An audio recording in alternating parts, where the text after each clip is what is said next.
এদিকে সালমান শাহর বিচারের দাবিতে উত্তাল হয়ে উঠেছে সারা দেশ। এবার সালমান শাহর স্ত্রী সামিরা হককে রাস্তায় ফেলে গণধুলাই করল জনগণ।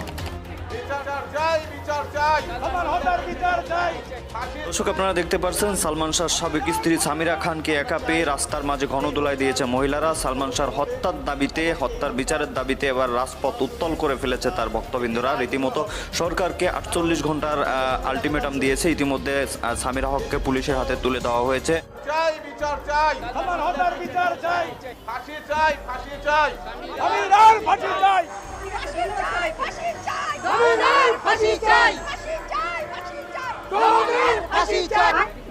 সামিরাকে ধরা দ্রুত সকল আসামি যারা আছে, যারা বাংলাদেশে আছে অবস্থানরত, এখন তাদেরকে যেন গ্রেফতার করা হয়। সুপ্রিয় দর্শক, ফাফ বাপ কেউ ছাড়ে না, এমন একটা কথা আছে। সুপ্রিয় দর্শক, সত্যের মৃত্যু নেই। অবশেষে সত্য বেরিয়ে এলো সেই সালমান শাহ হত্যাকাণ্ডের আসল রহস্য। সুপ্রিয় দর্শক, এত বছর যাবৎ মানুষ বিশ্বাস করতো সেই সুপারস্টার সালমান শাহ আত্মহত্যা করেছিল, কিন্তু সেটা মিথ্যে ছিল।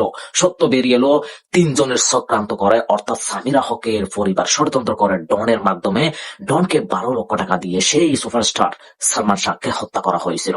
সুপ্রিয় দর্শক, ঠিক এই কথাটাই প্রায় 30 বছর যাবৎ সালমান শাহর মা বলে আসছিল। সুপ্রিয় দর্শক, তাহলে চলুন আমরা সেই ভিডিওর অংশ বিশেষটা দেখে আসি, অর্থাৎ বিস্তারিত আলোচনাটা দেখে আসি। আমি আর কথা বলাচ্ছি না, আপনাদের কাছে একটা জিনিস রিকোয়েস্ট করবো, আমাদের চ্যানেলটি অবশ্যই সাবস্ক্রাইব করবেন।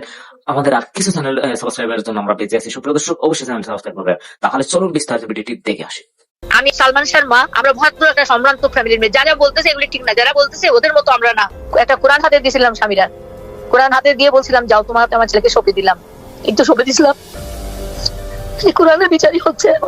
সিলেটে আসবো শুক্রবারে, যেদিন মারা গেল ওই দিন আমার আগের দিন আমি ফোনে বলছি যে চল কয়টা দিন সিলেট আমার সাথে থেকে আসবি। বলছে শোনা মা, আমি এখন মরারও সময় নাই, আমি যাইতে পারবো না। ওই রড ওখানে গিয়ে আমি আল্লাহ নিয়ে মন মজে ভাবি ঝগড়া করে, ও যদি তোরে ধাক্কা মেরে পালাই দেয় তাহলে তো তুই মরে যাবি।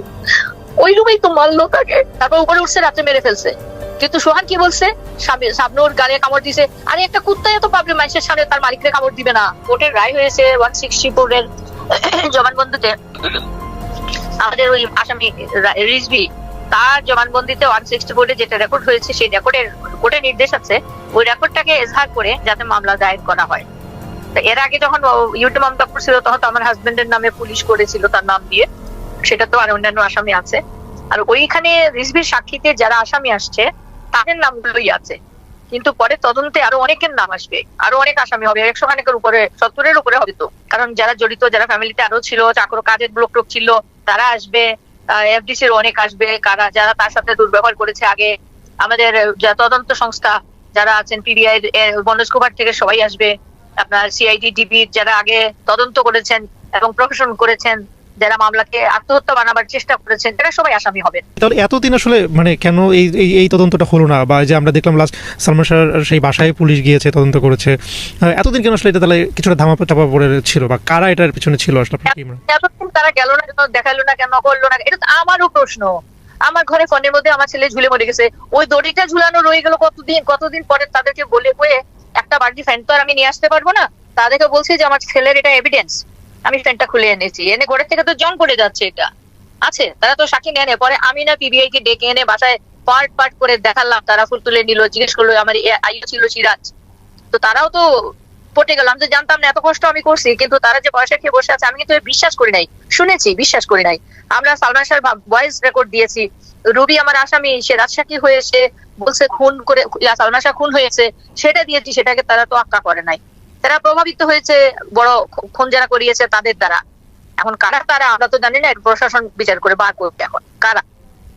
যারা আজিজ মহম্মদ ভাই সালমান শাহকে থ্রেট দিয়েছিলেন যে তোমার সময় শেষ হয়ে গেছে, ফিল্ম করে নাই, তার সাথে একটা দ্বন্দ্ব ছিল, সেটা হলো ফিল্মের সিন্ডিকেটের ফিল্মের সবাই তখন আজিজ মহম্মদ ভাইয়ের পক্ষে যারা ছিল, এরা সামনে মিলমেশ থাকলেও সালমান শাহর বিপক্ষেই কাজ করেছে, এবং সঙ্গে তার স্ত্রী, তার ফ্যামিলি, তার শাশুড়ি নাকি, এখন তো আমরা জানতে পারতেছি, আমি তো জানি না, আমরা তো ওইগুলো জানি না।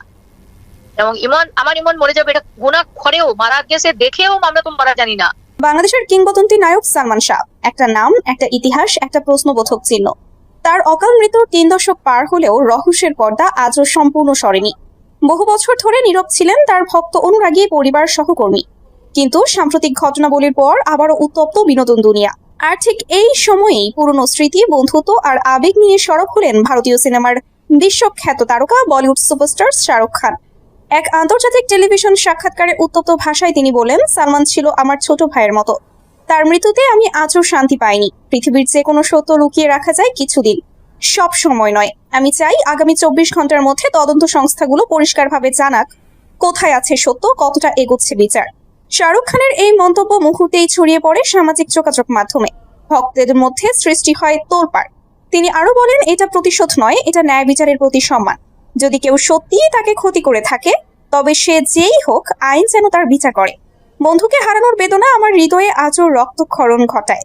বিশ্বের সব সিনেমা প্রেমী সালমানের জন্য উত্তর প্রাপ্য। সম্প্রতি সালমান শাহর মৃত্যুর ঘটনার তদন্তে নাটকীয় মোড় তৈরি হয়েছে। নতুন সাক্ষ্য, নতুন সাক্ষাৎকার এবং আলোচিত কিছু ব্যক্তির সম্পর্কে জনগণের প্রশ্ন ক্রমেই তীব্র হচ্ছে। এই পরিস্থিতিতে অভিযোগের কেন্দ্রবিন্দুতে উঠে এসেছে সামিরা এবং তার সহযোগী ডন। যদিও আইন শৃঙ্খলা রক্ষাকারী বাহিনী জানিয়েছে তদন্ত সঠিক দিকেই এগোচ্ছে, কোনো ভুল তথ্য বা রটনায় কান না দেওয়ার অনুরোধ রইল। সাক্ষাৎকারে শাহরুখ খানকে পুরনো দিনের কথা বলতে বলতে কণ্ঠ ভারী হয়ে ওঠে। তিনি বলেন, আমাদের স্বপ্ন ছিল আন্তর্জাতিক প্রজেক্টে একসঙ্গে কাজ করব। ওর চোখে ছিল হাজারো স্বপ্নের আলো। এখনো রাতের পর রাত মনে পড়ে কিভাবে হাসতো, কিভাবে প্ল্যান করতাম বড় সিনেমার। শাহরুখ আরো জানান, সালমান শাহ জীবিত থাকলে দক্ষিণ এশিয়ার চলচ্চিত্র এক ভিন্ন উচ্চতায় পৌঁছে যেতে পারত। সে ছিল সত্যিকারের আইকন। তার মধ্যে ছিল বলিউড লেভেলের চার্ম, হলিউড লেভেলের ডিটারমিনেশন। ঢাকায়, চট্টগ্রামে, সিলেটে, রাজশাহীতে সালমান ভক্তদের মধ্যে নতুন করে আবেগের জোয়ার দেখা গেছে। ঢাকার এক বিশ্ববিদ্যালয়ের শিক্ষার্থী বলেন, আমরা চাই সত্য প্রকাশ পাক। আর আজ আরেকজন আন্তর্জাতিক তারকা সালমান সম্পর্কে কথা বললেন। এটা আমাদের সংগ্রামের শক্তি বাড়ায়। একজন সিনিয়র শিল্পী বলেন, বিচার হবে। এটা শুধু একটা পরিবার বা দেশের দাবি নয়, এটা শিল্পীদের মর্যাদার প্রশ্ন। সালমান শাহর মৃত্যু শুধু একজন তারকার প্রস্থান নয়, এটা ছিল একটা প্রজন্মের স্বপ্নভঙ্গ। 3 দশক পেরিয়েও প্রশ্ন এখনো অমীমাংসিত। ঠিক সেই জায়গাতেই দাঁড়িয়ে এক বন্ধু সূত্রে, এক বন্ধনের টানে এক বিশাল তারকার আবেগঘন আহ্বান হয়।